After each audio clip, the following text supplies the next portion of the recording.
Hello everyone and welcome to Season 6, Episode 44 of Pro Wrestling's Top 50. I'm your host Travis McNeil, and today we continue our countdown of the top 50 matches of 2021 with match number 7 on our list, which is the WWE United Kingdom title match between the champion Walter and the challenger Ilja Dragunov from the NXT TakeOver 36 event held on August the 22nd of 2021. So this was the big rematch about a year later from the classic that these two had on NXT UK's television program. That match ended up being my number 2 match in season 1 of this program, the top 50 matches of 2020. This was the big rematch. Doesn't rank as high as the initial one did. That's for a couple of different reasons, so we'll get that out of the way now. One, the quality of opposition for other matches was a lot stronger in 2021 than it was in 2020. As well, the 2020 match really had the shock and awe aspect to it, of it being unbelievable that this was a match being presented on WWE television. Whereas, by the time this one occurred, we had seen Walter and Dragunov once. That said, that is not to take anything away from this match. It is incredible.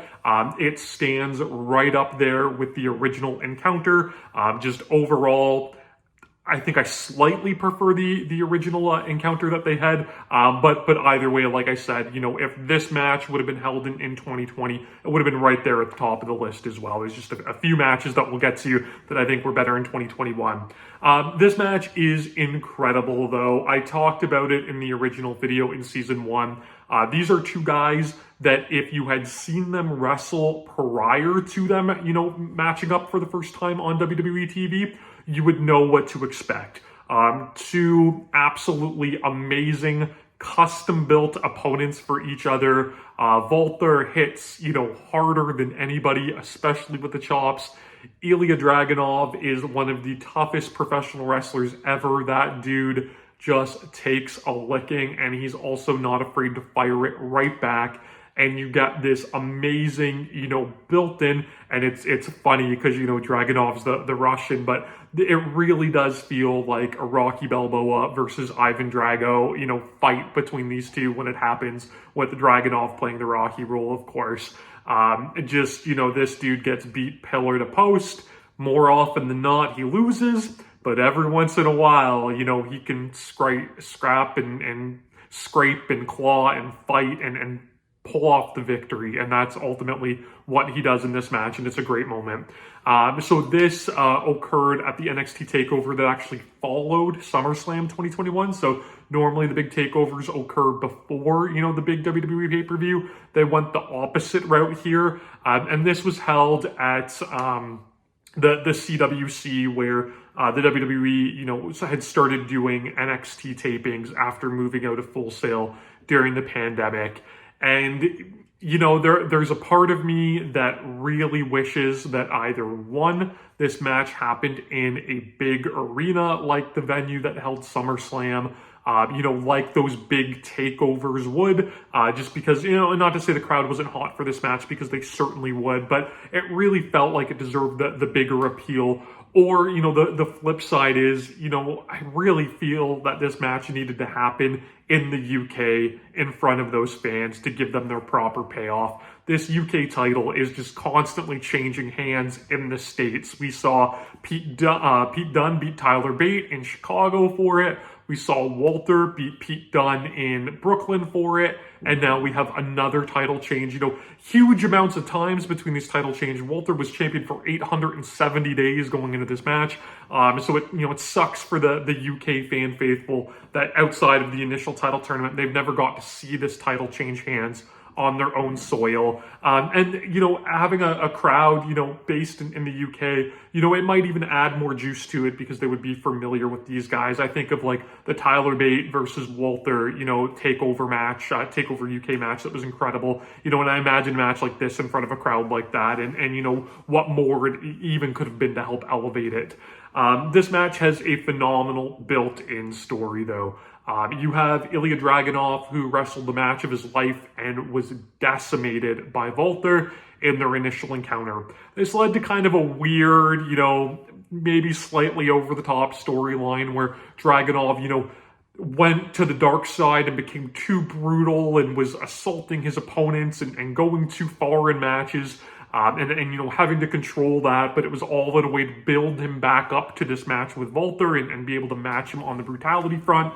And coming into this one, you can tell that he has studied that match over and over and over again, because he has Walter scouted so well throughout the early goings of this match.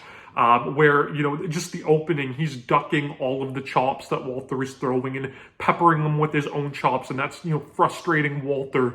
Walter shoots in for a big takedown, like, out of frustration, and Dragunov just, like, stuffs him, and it hits him with some knees, and he's got a counter for everything, and all of these big moves that were tide turners in the original match, he's able to counter. He turns a German suplex into a knee bar, and he turns the Luthez press into a big slam, and he really goes a different route with it, trying to keep a slower pace and trying to use a side headlock and basically not just running into all of this brutal offense from Walter like he did in the initial match, where he tried to push that pace and got decimated from it. Of course, we eventually get Walter taking over control. He goes for a chop, and Dragunov again counters it into like a short arm scissors this time, but Walter basically just hulks him up, puts him on the top turnbuckle, smacks him in the head, sends him all the way down to the floor, pounces on him out there, and power bombs him onto the ring apron. These two guys are so brutal with each other. They just do all of these little things, like very reminiscent of like an old school Fit Finlay Steven Regal match, where the wrestlers have that competitive respect for each other and know what the other can take and what the other can give as well, so they go that extra brutal mile in just conveying that realism in their match. There's a point where Walter's going for an STF and he can't hook it all the way, so he just elbows Dragunov right in the mouth and then proceeds to grab like a bulldog choke instead. There's just all of these great little brutal moments like that just add to the visceral, atmosphere and imagery that this match is presenting. Ilja, this match is really about showing that he has like overachieved as to where he was in their initial encounter, that he's a better wrestler, he's more prepared, he can still take the same hits, but he can fire right back, he's stronger, he's faster, and he is prepared to win this match and the title, maybe like he wasn't back in late 2020.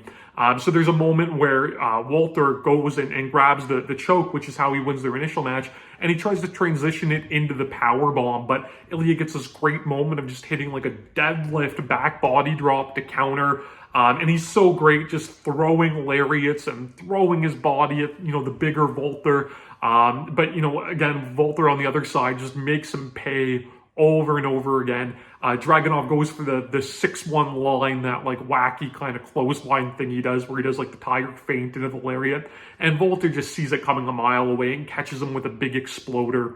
Ilja is so great, like trying to fight from his back, Antonio Inoki style, and throwing all these up kicks, and Walter of course just kicks him right back. And it leads to this great moment about halfway through the match where Walter finally chops him. They have such a great build to him finally nailing that chop, which is the move that, really struck fear into Dragunov and fear into the viewer by seeing how vicious Walter was with those in their original match.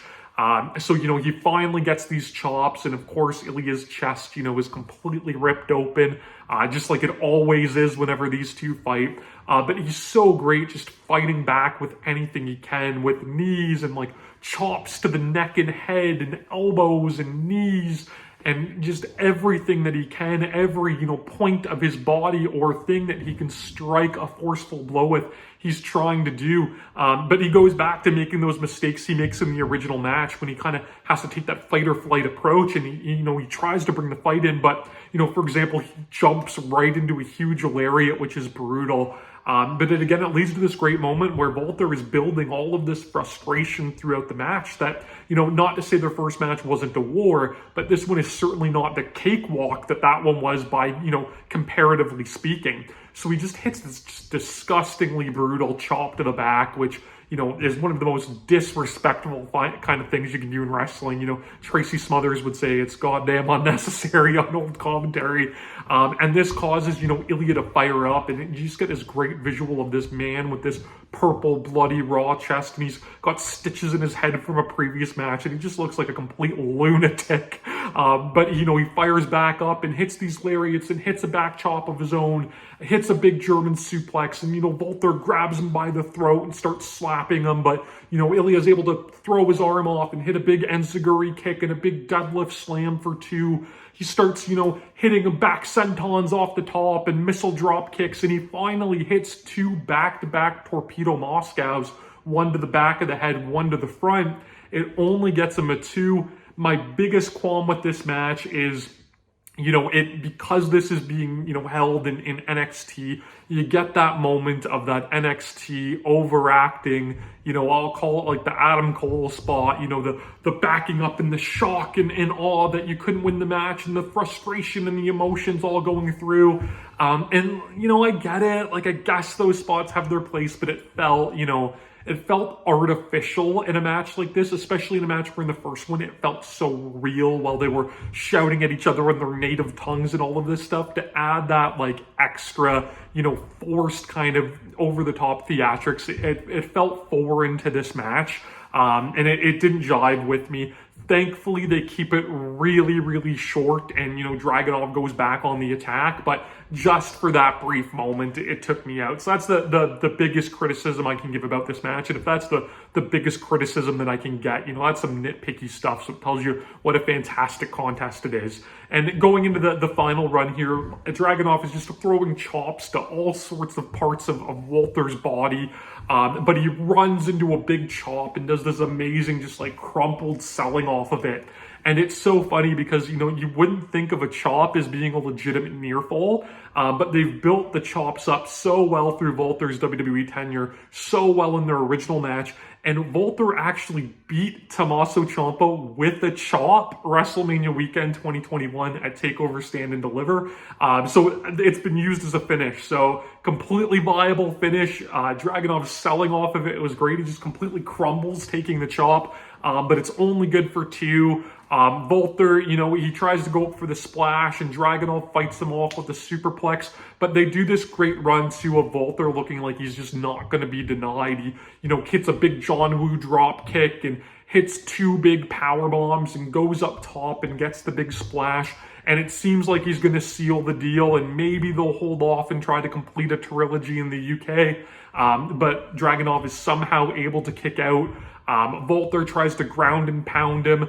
He goes for the deadlift rear naked choke, which is how he finished him back in the UK. Dragunov rolls back out of it, hits another crazy torpedo Moscow flying headbutt, just proceeds to start ground and pounding Walter, giving him a taste of his own medicine, just smashing him into oblivion with all sorts of elbows. He grabs a choke. Walter is so great as this big, big King Kong type athlete where he, starts scaling the Empire State Building, the top turnbuckle, and he falls backward with Dragunov on his back to break the choke. But, Dragunov at this point, he's the one that won't be denied, and he dives back on with all, these big pointed elbow strikes and grabs the choke again. And at this point, Walter has nothing to do, and he taps out, for the first time in his NXT or in his WWE career. And it's this great moment. Dragunov is visibly emotional. He's crying with the belt.